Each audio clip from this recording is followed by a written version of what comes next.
بسم الله الرحمن الرحيم. السلام عليكم جميعا. Today, inshallah, we are going to start with an introduction to animation inside Maya.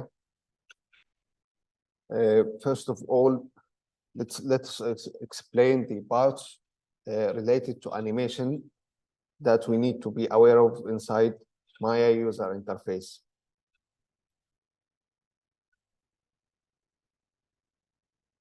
Here inside the drop-down menu, we can select animation. Here we have some tools we might use later. Of course, you can see when we chose the animation, some of the menus here will be changed. You can see these menus are related to animation. Here we have the timeline. Of course, we work in animation, we based on timeline, because if we want to define animation in a very simple and basic way, animation is a change of the object of an object, condition, or status over time. Change without time, we cannot call it animation. Animation in general, we can give an example to animation. If we create an animation for a text inside PowerPoint, Microsoft PowerPoint, we can call it animation. The transition between slides inside PowerPoint, we can call it animation. If we move an object from a position to another, we can call it animation. These are basic examples of animation. Complex examples of animation, like character animation or animal animation or vehicle animation, and more complex examples of animation, for example, fluid animations like water, like liquid in general, particles, collagens. These are more complex animation. How we can start creating an animation inside Maya? First of all, you need to be aware about the basics tools available inside Maya, as I said. Here we have the timeline. If you don't have it, you can click on space and then click here on right. You can select the time slider, the status line to add the timeline with the other controllers, or you can go to window, workspace, and hit on reset. As I said, here we have the timeline. The timeline here is 208 frames. If we want to increase it, here we can specify 400. But here still the frames available inside the timeline, or the frames that we can see inside the timelines, are still 208. How we can specify, if we want to show the whole 400 frames, we can change it from here to 400. Or we can click on this slider. If I click on this square and drag, you can see what will happen. If I click on the middle and drag, you can see the frames that will appear here inside the user interface. The frames will be start from 83. If I want to change it back to 0, I can click here to make or to specify the frames that will appear inside the timeline. Here we have 0. I can change the duration for the timeline from this one and this one. These two parameters that close to the slider, by using them, we specify the frames that will appear for us inside the timeline. But here we can specify the whole duration. For example, here if I put minus 100, you can see I can make this animation start from minus 100. Usually we leave it at 0, and here we increase as much as we need. Here we have the volume, because in the future we will create animations based on a specific voiceover, because this is what happened in real life. In real life, when we want to animate a character, usually we start with what?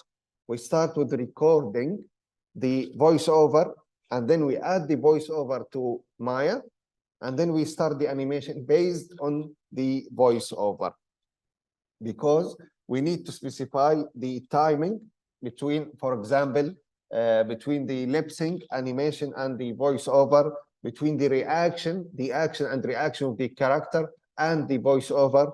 This will make our animation more accurate. But for now, we are going to start with the basic animation. Here we have auto keyframe. It's better to enable it.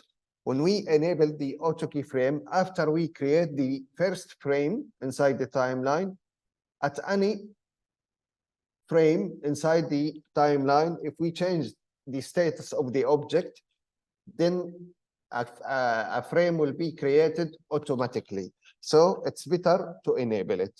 And here we have the animation preferences. Inside it, we can specify the speed of the preview. For example, if I click on a play now, you can see how Maya preview the keys. But if I change it here to playback speed, if I change it to play every frame and hit save, you can see the speed. Of course, usually we put it. Usually we change the frame rate from here first to 25, because usually we work with 25. And here, instead of play every frame, we change it to 25 by 1. Okay, here 25, and here 25 by 1, and then we hit save. And this will be accurate. Remember that in videos, when we choose the frame rate 25, this means that 25 frames will be presented to the viewer during 1 second. Okay, so 1 second, inside 1 second, 25 frame will be presented. Okay, this is in basics. Before, of course, here we can navigate between the preview the frames. We can play forward or backward. We can go navigate between the frames by using this and this. We can click here to move 1 frame back or 1 frame forward. Here we can go to the beginning of the timeline or to the last frame inside the timeline. These are the main information you need to know before we start the animation. Okay. Usually when we create an animation, we use the channel box. Animation as a basic, usually we change the object condition over time, as I said. And changing the object condition means, for example, changing the scale, changing the rotation, or the position, or changing both of them or the 3 of them at one time. Okay, how we can do that? Here, I'm going back to poly modeling. I'm creating this cube. Here, you can see we have a translate in X, Y, and Z. We have rotate in X, Y, and Z. We have a scale in X, Y, and Z. During we selecting this cube. If I hit on S on keyboard, what will happen? You will see a red line behind the all parameters we have. This means that I created a keys for all of them at the same time. Now, if I move inside the timeline, for example, for a frame 50, if I change the translate X, a new key will be created on X only. Why? Because I changed the object status only in X axis in translate or in position. And why it creates a key automatically? Because, as I said, the auto keyframe are enabled.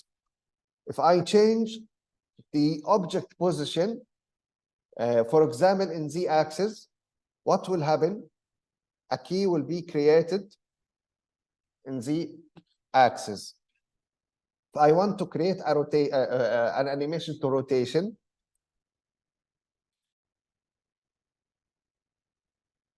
see, if I want to change the scale,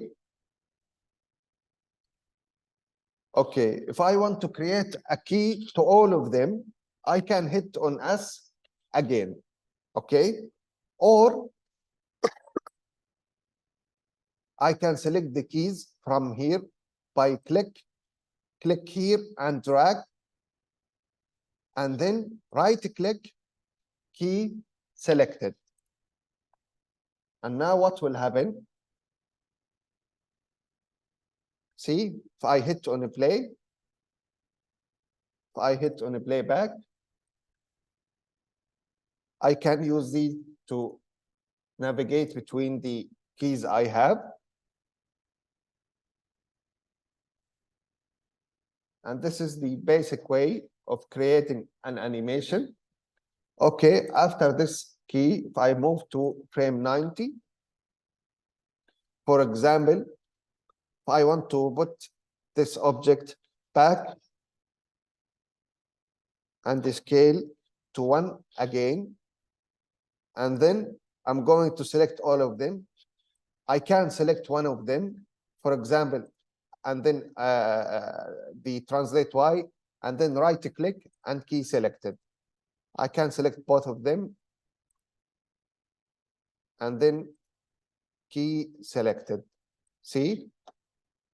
Now what will happen?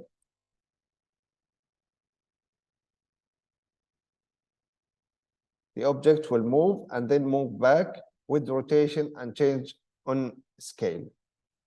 Okay?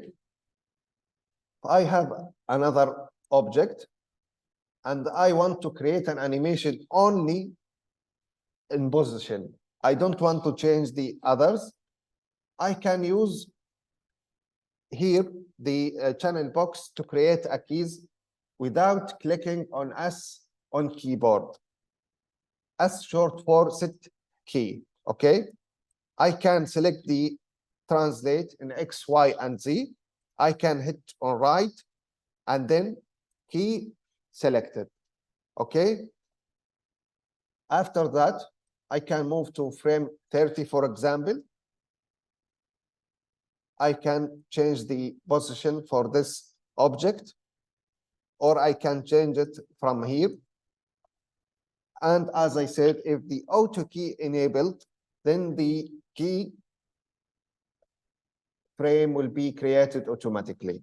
Okay, let me disable the auto key frame. If I moved here and if I change the object, for example, here, if I move, there will be no difference. Why? Because I didn't create, no new keyframe is created. If I want to change the object, for example, in frame 60, I want to put it here. After I change the object status, I need to select these, right click and key again. Because now the auto keyframe is not enabled. But as I said, usually we keep it enabled to create an animations automatically. And this is in brief how we can create an animation to an object by changing the translate or rotate or scale based, of course, based on the timeline.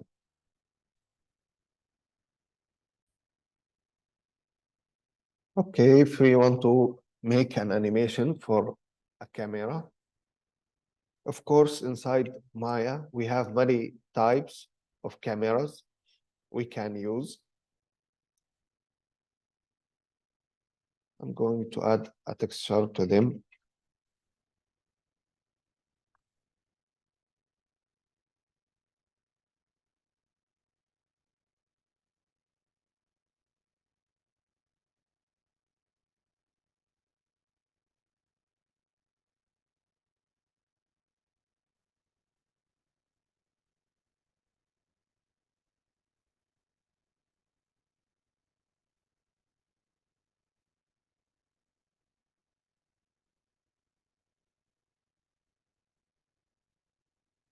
We have this scene, for example.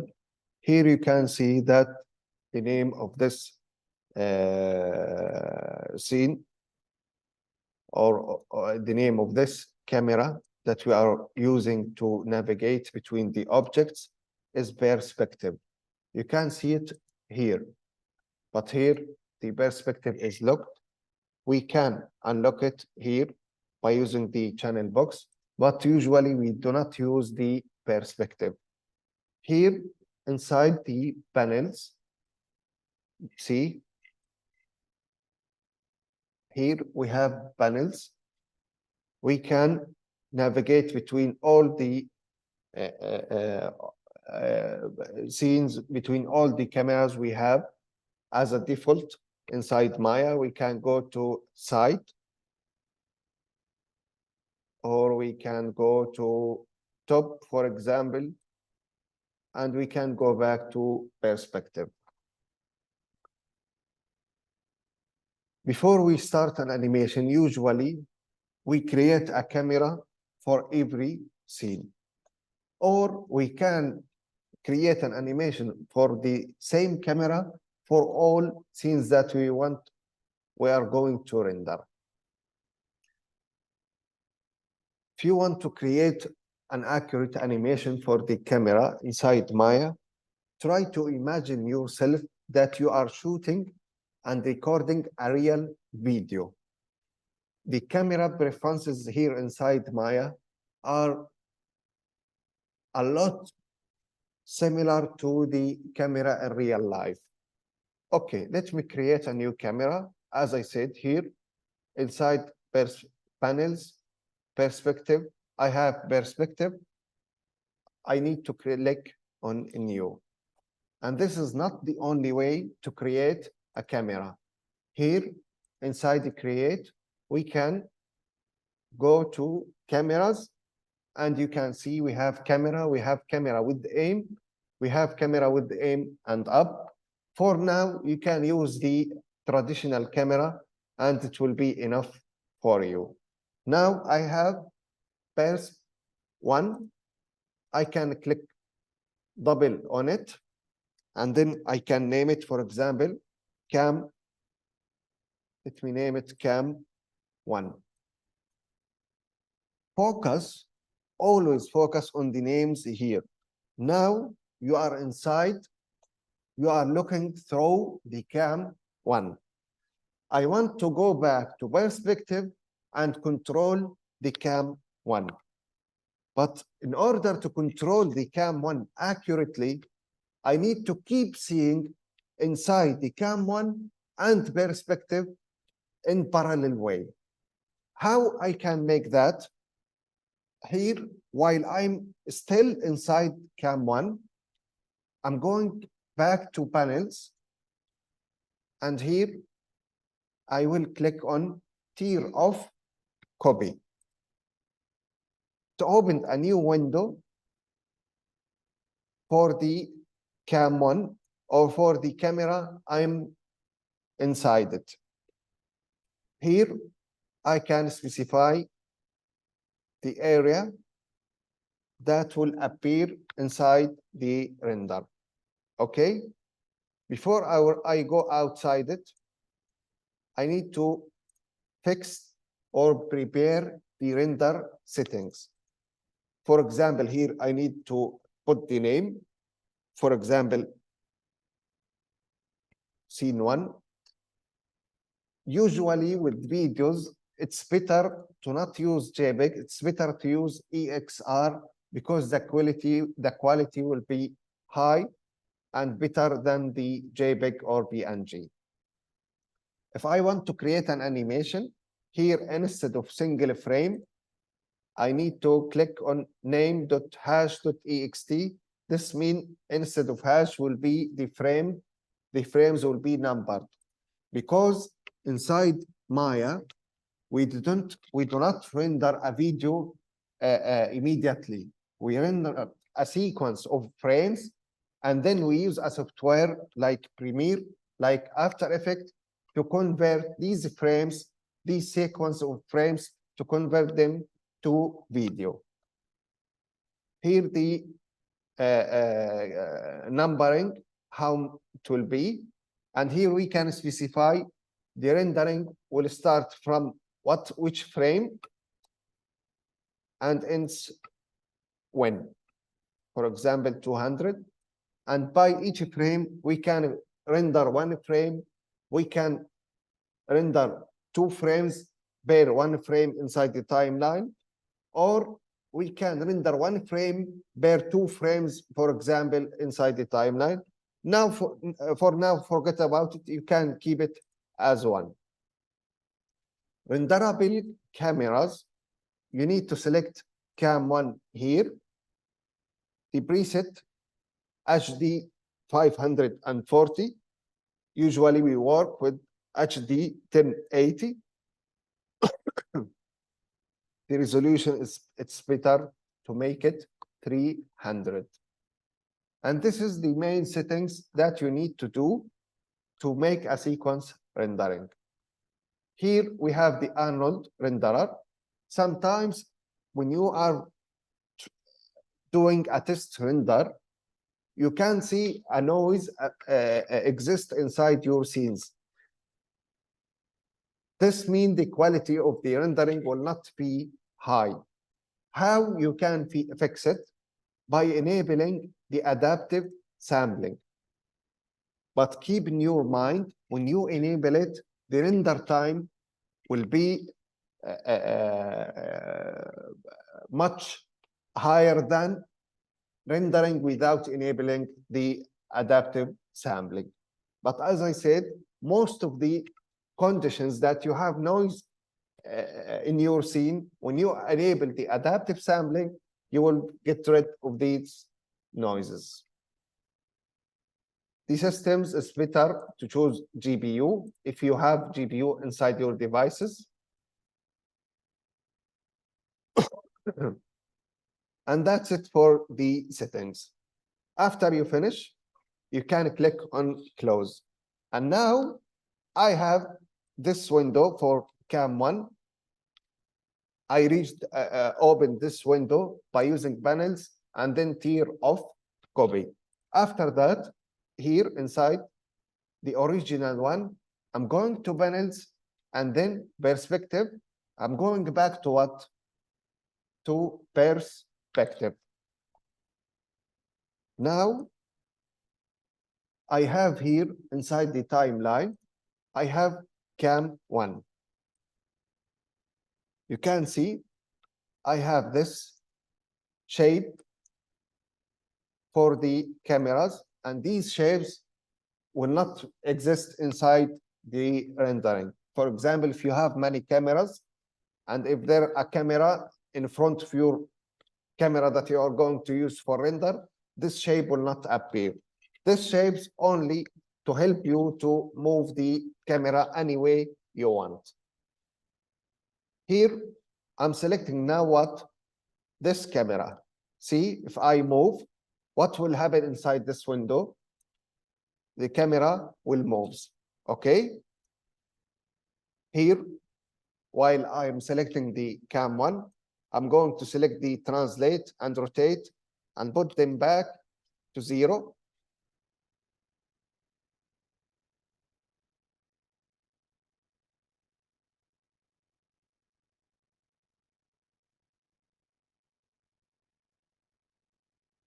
And now I can animate the camera as any other object. For example, here inside the timeline, I will click on S to add a key to all parameters. And then I will move to frame 30. I will move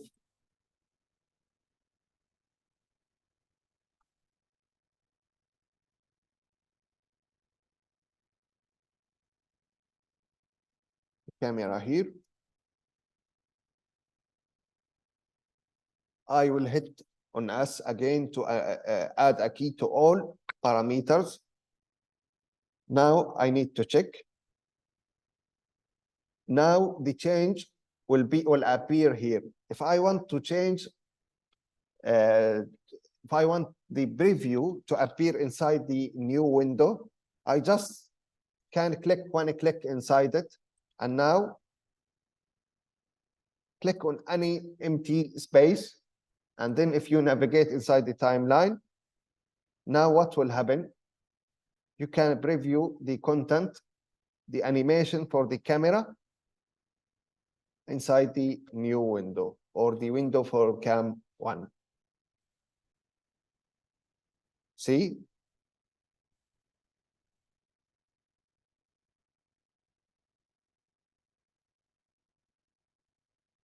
I need to click here to preview the camera.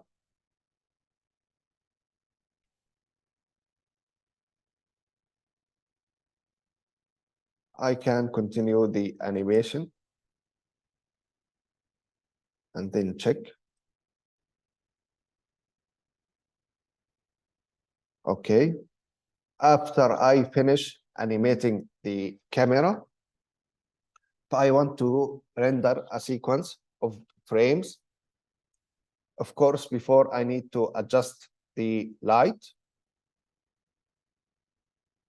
Let me try to use the area light.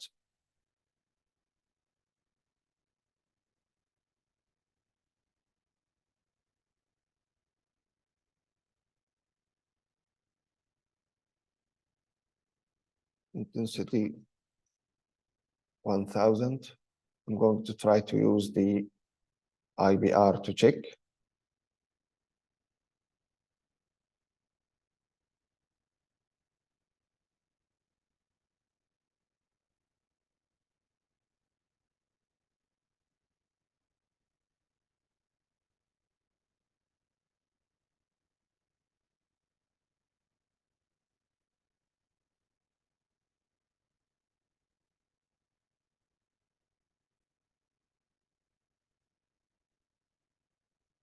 Okay, this will be okay for me. I can change the render from here. And now I can move inside the timeline to check the rendering. See, if you want to check the rendering before you start the sequence rendering, after you prepare the light and check the time, the objects over the time, and then you can start the sequence rendering. How we can render a sequence? Remember that here, instead of animation, we need to select what? We need to select rendering. And here we have a render window menu. After we click on it, here we have render sequence. We can click on the options. Here also, we need to specify the camera. We need to specify the output location. Try always to select a folder, not a public space. For example, here I have scene 1. After you select, click on what? Remember that in the settings, we specified that the frames that will be rendered between what? 1 and 200, and you can see it here. The frame that will be rendered between 1 and 200 based on the render settings. Also, the quality will be 1920 by 1080. The resolution will be 300. All of these are specified by using the render settings. After we prepare the render settings and the render sequence, we can hit on render sequence.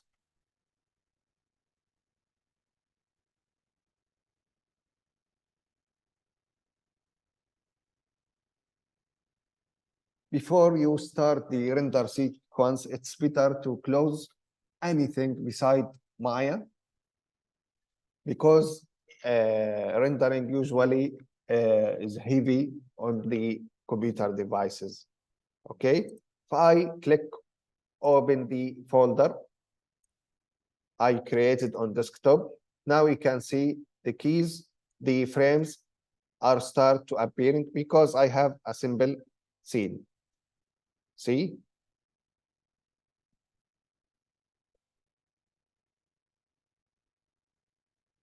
Now Maya will keep rendering the frames until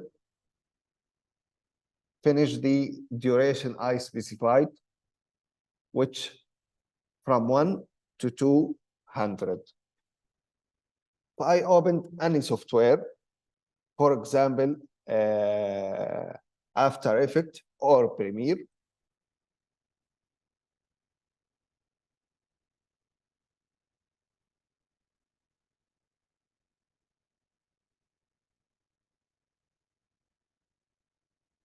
I can click on import and select one of these frames and select image sequence to import them.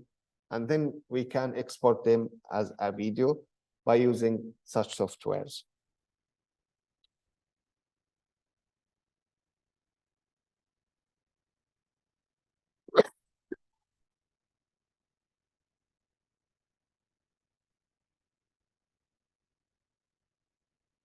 And if you want to stop the rendering, what you can do, you can click on escape on keyboard to stop the rendering.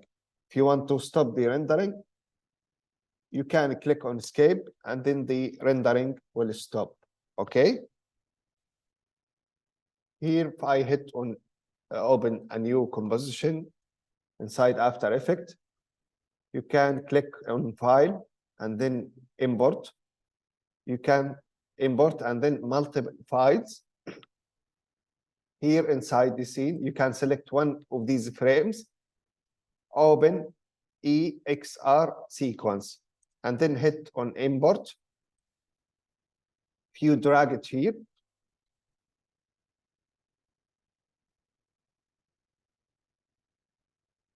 see,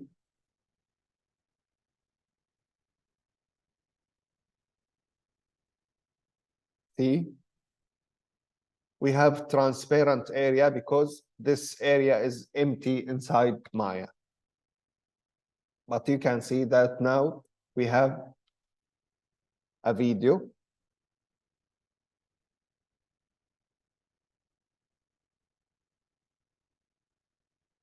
Of course, if we want to render this video to create a video from these frames, here inside After Effects, we can go to File, Export, Add to Render Queue, Settings, Best Settings, we need to convert it to 25. H264 mean MP4, it will be good for us. The location, I can specify any location I want. And here, for example, test, I can specify the name. I hit on save and then render. After I finish, you can see inside the file, I have a video. Of course, nothing will happen because will appear if we hit on play, because the video that we have contain only 4 or 5 frames. But you can see now we have video created from Maya.